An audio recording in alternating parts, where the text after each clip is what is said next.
গত ভিডিওতে আমরা ঢাকা বোর্ড ২০২৩ সালে আসা প্রথম প্রশ্নটি নিয়ে আলোচনা করেছিলাম। ঢাকা বোর্ড ২০২৩ সালে কিন্তু তৃতীয় অধ্যায় থেকে ২ টা প্রশ্ন আসছে।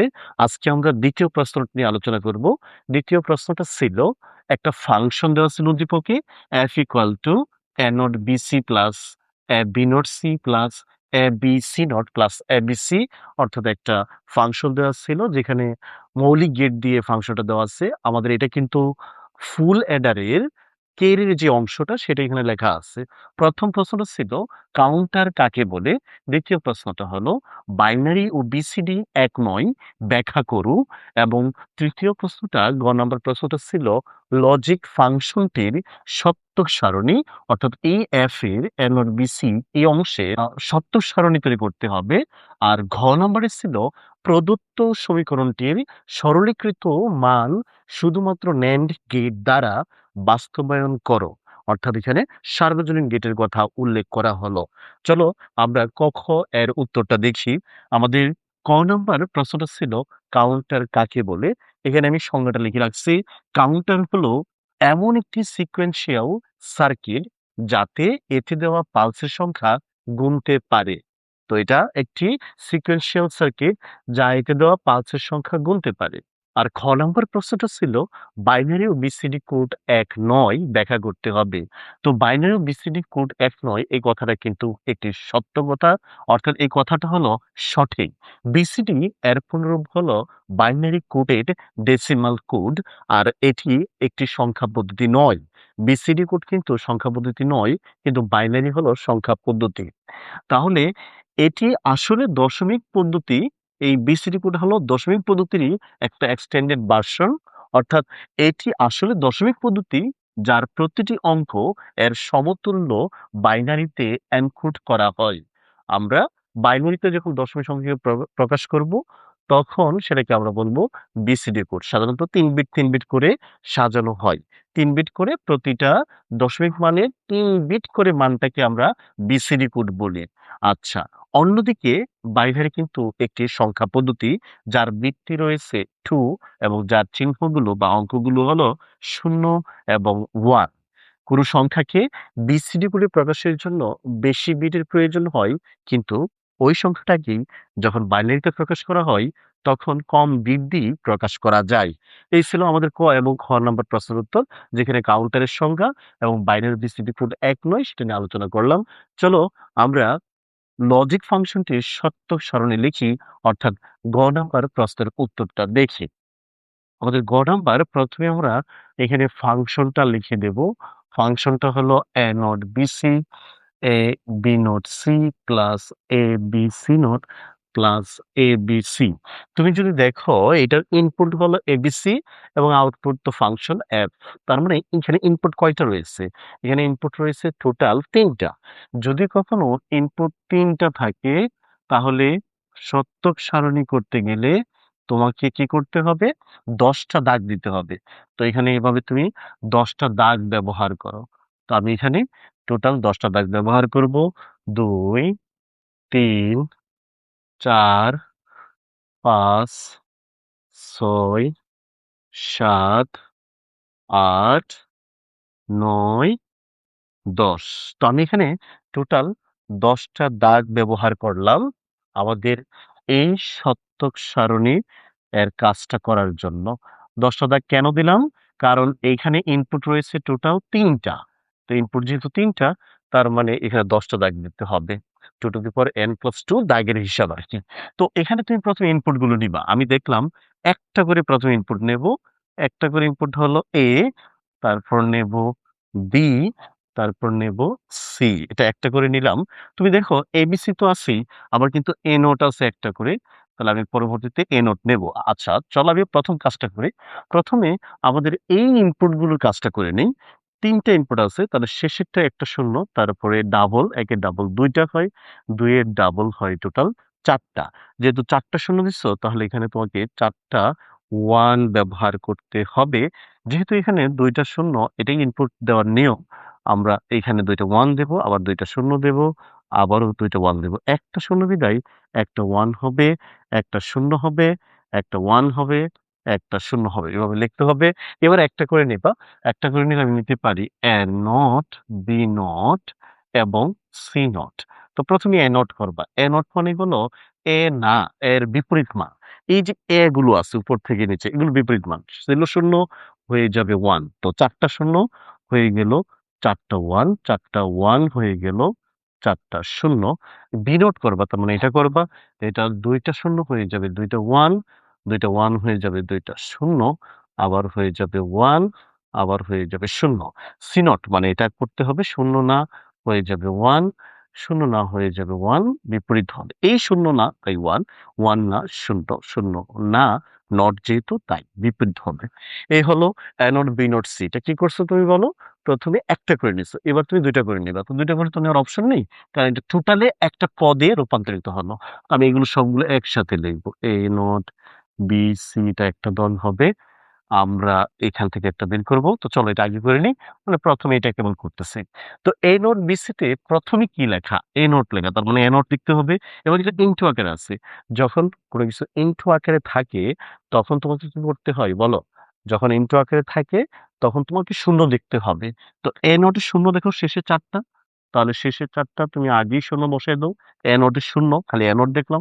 এবার বি দেখো, বি তো এটা, এটা প্রথম দুইটা শূন্য ছিল, শূন্য দাও, এই দুইটা শূন্য ছিল, শূন্য তো দেখাই গেল। এবার সি দেখবা, সি হলো এটা, প্রথমটা শূন্য ব্যবহার করা হলো, এটা শূন্য ব্যবহার করি নাই, এটা শূন্য ব্যবহার করা হয়েছে, এটা শূন্য ব্যবহার করা হয়েছে, তার মানে এখানে কেবল একটা ওয়ান হবে। ঠিক একইভাবে আমরা বাকি তিনটা লিখবো, কিভাবে লিখবো? পরেরটা লিখবো এ নট বিসি, তার মানে প্রথমে এ দেখতে হবে, এত প্রথম চারটা শূন্য, এক দুই তিন চার।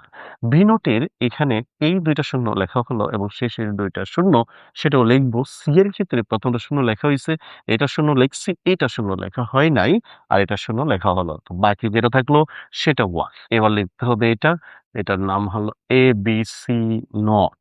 আবারও এ, তার মানে প্রথম চারটা শূন্য, প্রথম চারটা শূন্য তাই শূন্য লিখছো। এবার বি দেখবা, বি এর দুইটা তো শূন্য এখানে লেখাই হলো, এইখানে দুইটা শূন্য আছে সেটা ব্যবহার করতে হবে। এবার দেখবা তুমি হলো সি নট, সি নট হলো এটা, এটা শূন্য এখানে, এটা শূন্য এইখানে, তাহলে বাকি থাকলো একটা, সেটা ওয়ান হবে। এবার হবে A B C, A B C, এই হলো আমাদের কাজ। তো প্রথমে এ তো চারটে শূন্য ছিল, গুণ হলে শূন্য দিতে হয়, তাই শূন্য দিলাম। এবার বি এরও দেখবা শূন্য, এই দুইটা শূন্য দিলাম শূন্য, সি দেখতে হবে, সি এর এটা শূন্য, তাহলে শেষেরটা ওয়ান হবে। এবার যেটা কাজ করতেছো সেটা হলো এফ, মানে সম্পূর্ণ ফাংশনের কাজ করতেছো।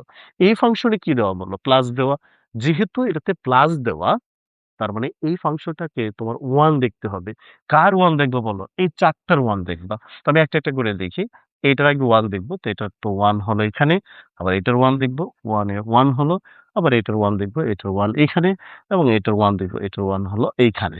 তাহলে ওয়ান গুলো দেখবো আর বাকিগুলো আমাকে শূন্য ব্যবহার করে দিতে হবে। এই ছিল আমাদের প্রদত্ত ফাংশনের সত্যক সারণী। প্রথমে আমি একটা করে নেব এবিসি, তারপরে এবিসির মান বসাইলাম আমাদের। প্রথমে শূন্যের মান শূন্য, একের মান এক, দুইয়ের মান 10, এভাবে আমরা করতেই থাকবো। তিনের মান 11, চারের মান 100, মানে সিরিয়াল করে মান বসাইলাম। এটাকে শর্টকাট করে বললে হয়, প্রথমে একটা শূন্য, পরে দুইটা শূন্য, পরে চারটা শূন্য। যেহেতু চারটা শূন্য, চারটা ওয়ান হবে। এ নট, তার মানে এর বিপরীত মানগুলো, শূন্যগুলো ওয়ান হয়ে গেল, ওয়ানগুলো শূন্য হয়ে গেল। এটা গুণ আকারে আছে, তার মানে শূন্য দেখতে হবে। আমি এনোটে শূন্য দেখলাম, শূন্য থাকলেই শূন্য দিলাম, এভাবেই লিখলাম। আর এখানে প্লাস ছিল, যেহেতু অর গেট আছে, তার মানে ওয়ান দেখতে হবে। এই লাইনের ওয়ান দেখলাম, ওয়ানতে ওয়ান লিখলাম, এটাও ওয়ান থেকেই ওয়ান লিখলাম, এটাও ওয়ান থেকে ওয়ান লিখলাম, বাকিগুলো শূন্য দিলাম। এটাই হলো প্রদত্ত ফাংশনের সত্যক সারণ। চলো আমরা গ নাম্বার প্রশ্নের সমাধানটা করি। গ নাম্বার প্রশ্নতে লেখা হয়েছে প্রদত্ত সমীকরণটির সরললিখিত মান, তার মানে এটা প্রথমে সরল করতে হবে। তো চলো এটাকে আমরা গ লিখে দিই। এই গতে আমার প্রথম দায়িত্ব হলো সরল করা। আমি এখন এটাকে সরল করব। চলো দেখি সরলটা করলে কিভাবে করা যায়। সরলের জন্য আমাদের নিয়ম ছিল টোটাল ৩টা নিয়ম, কমন যায় কিনা, সূত্র হয় কিনা, গুণ করা যায় কিনা। চলো এখানে লিখি। এইখানে আমরা প্রথমেই এবিসি দেখলাম, এ নট বিসি, এটার সাথে এই যে এবিসি আছে এটা আবার এখানে যোগ করে দেব, এবিসি। ঠিক একইভাবে প্রত্যেকবারই যোগ করে দেব এবিসি, একইভাবে এ নোট সি নোটের সাথে এবিসি লিখব। অর্থাৎ একটা এবিসি কে আমরা কয়বার লিখছি বলো? একটা এবিসি কে আমরা ৩ বার লিখতে পারি। একই সংখ্যা যদি আমরা 1012 যোগ করি তাহলেও কিন্তু তার মান কি হয়? ওইটাই থাকবে। ১ যদি 1000 বার যোগ করো ১ থাকবে, ০ যদি 1000 বার যোগ করো ০ই থাকবে। তাহলে এবিসি, এবিসি যখন যুক্ত করতেছি এই একটা থেকে কিন্তু ৩ টা লেখা যায়। ইচ্ছা করলে ৪ টাও লিখতে পারতাম। আমি কি করলাম? এই এবিসি কে প্রত্যেকটার সাথে দিয়ে দিলাম। প্রথমটার সাথেও এবিসি যুক্ত করে দিলাম। তার মানে এটা একটা দল হয়ে গেল। আবার এটা এটার সাথে দিয়ে দিলাম। এটা আরেকটা দল হলো এবিসি দিয়ে। এটা আবার এটার সাথে দিয়ে দিলাম। এটা আরেকটা দল হলো। ঠিক আছে? সূত্রটা হলো ABC equal to ABC plus ABC plus ABC. আমার সুবিধার জন্য আমি এটা করলাম। এখন দেখবা কমন যায় কিনা। এই ২ টা থেকে কমন যায়? হ্যাঁ, কমন যায়। একটা হলো বিসি কমন নিলাম। থাকলো এ নট প্লাস এ। আবার এখান থেকে এসি যেটা মিলে এটাই হলো কমন। থাকলো বি নট প্লাস বি। এইখান থেকে কমন নেব এবি থাকবে সি নট প্লাস সি। এটা কেন এরকম হলো, হ্যাঁ? সেটাও আমাদের বুঝে নিতে হবে। চলো পরেরটা লিখি। এইখানে বিসি ইনটু 1 হবে। এটার সূত্র কিন্তু 1 হয়। ঠিক একইভাবে A not plus A, B not plus B এটাও 1 হবে, এটাও 1 হবে। এটা এই কারণেই 1 হয় কারণ A plus A not equal to 1 হয় সূত্র। হ্যাঁ? যে একুরে একটা তো 0 হবে। এটা 0 হলে এটা 1 আর এটা যদি 1 হয় তাহলে তো হবেই। আর 1 এর সাথে যাই যোগ কর সেটা 1 ই হয়। এই কারণে A plus A not equal to 1 হয়। তো এটা সাজালে কি হবে? এটা সাজালে হবে AB plus BC plus AC. এই হলো আমাদের সরলীকৃত মান। তাহলে আমরা সরল করে ফেললাম। সরলীকৃত মানটাও বের করে ফেললাম। কিন্তু বলছে সরলীকৃত মান শুধুমাত্র NAND গেট দ্বারা বাস্তবায়ন করতে হবে। তাহলে এইখানে সরলটা করলাম আমরা কি করে? এবিসি প্রত্যেকটার সাথে এবিসি যুক্ত করে দিলাম, কমন নিলাম আর a প্লাস a নট এর সূত্র 1 বসাইলাম। তার দাঁড়ালো AB plus BC plus AC. সরলীকৃত মান কিন্তু পাইলাম। এখন এই সরলীকৃত মানটা আমরা কি করব? NAND গেট দ্বারা বাস্তবায়ন করব। তাহলে চলো উপরে লিখে দেই সরলীকৃত মানকে। ঠিক আছে? তাহলে আমরা এখন সরলীকৃত মানটাকে শুধুমাত্র NAND গেট দ্বারা বাস্তবায়ন করে দেখাবো। যেখানে সরলীকৃত মানটা ছিল এবি, বিসি আর হলো এসি। এইটাকে এখন NAND গেট দিয়ে বাস্তবায়ন করতে হবে। তো NAND গেট মানে কি এটা বুঝতে হবে। NAND মানে ইনটু আর নট।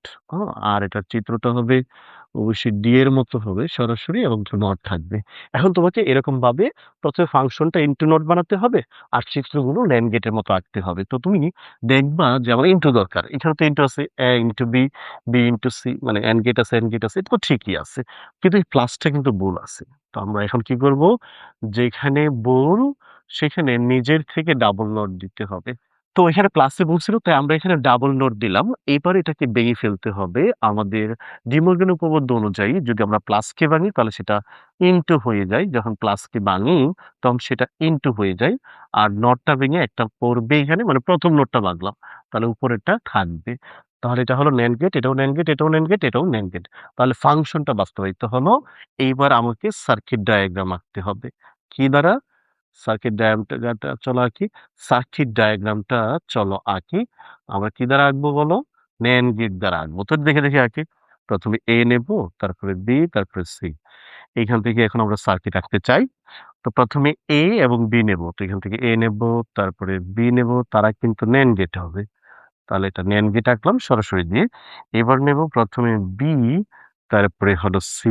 এটাও আঁকবো আমরা NAND গেট একই সমানে আঁকলাম। তারপরে নেব A এবং C, তারাও হলো NAND গেট। এটাও আঁকলাম। তো ২ টা NAND গেট আঁকলাম। ২ টা NAND গেট এঁকে আবার উপরে একটা আছে তার জন্য আরেকটা NAND গেট আঁকতে হবে।